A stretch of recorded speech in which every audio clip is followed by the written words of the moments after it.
When you think of urban animals, you might picture squirrels scampering up trees or birds fluttering around a feeder.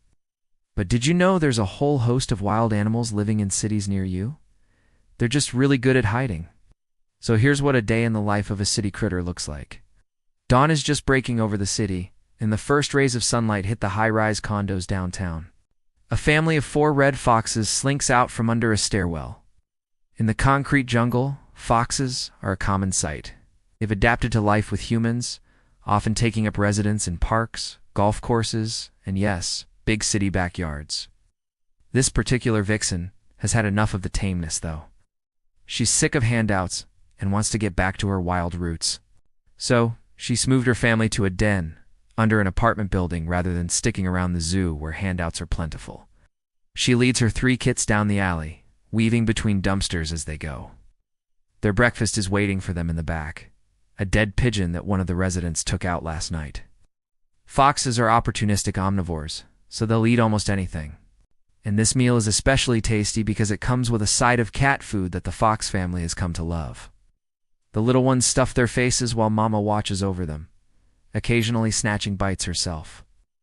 When they're full, she leads them away to groom them and give them some much-needed training. The kits tumble over each other as she practices the art of catching prey with her. Then it's time to head back to the den for a nap before the hunt. The afternoon sun beats down on the city. High above the street, a peregrine falcon surveys the scene from atop a building.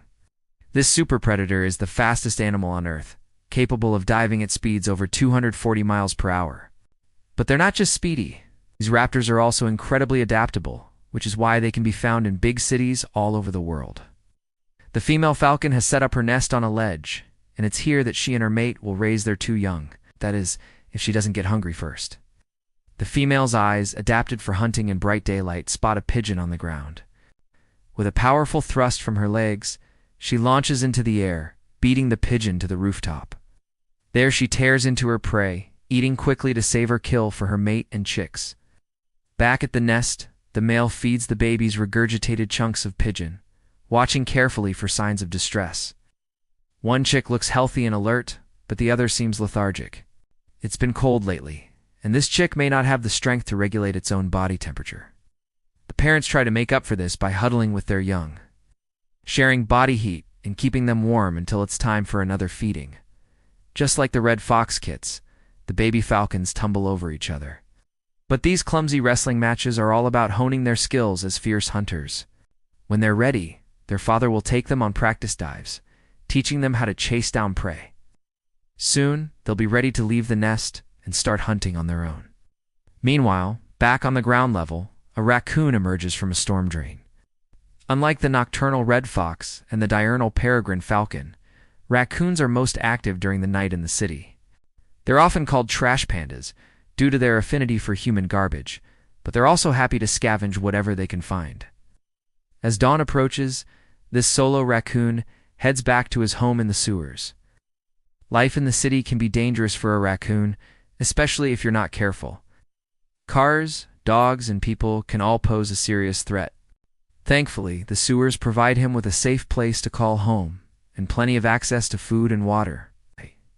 He curls up in a corner to sleep, dreaming of the next night's adventures.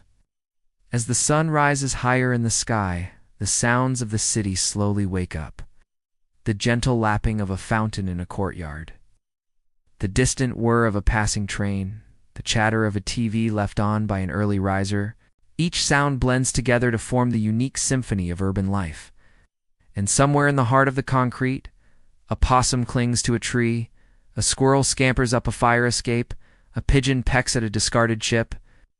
These and countless other creatures, great and small, make their homes in the city. They're the urban wildlife, and they're a vital part of what makes our concrete jungles thrive.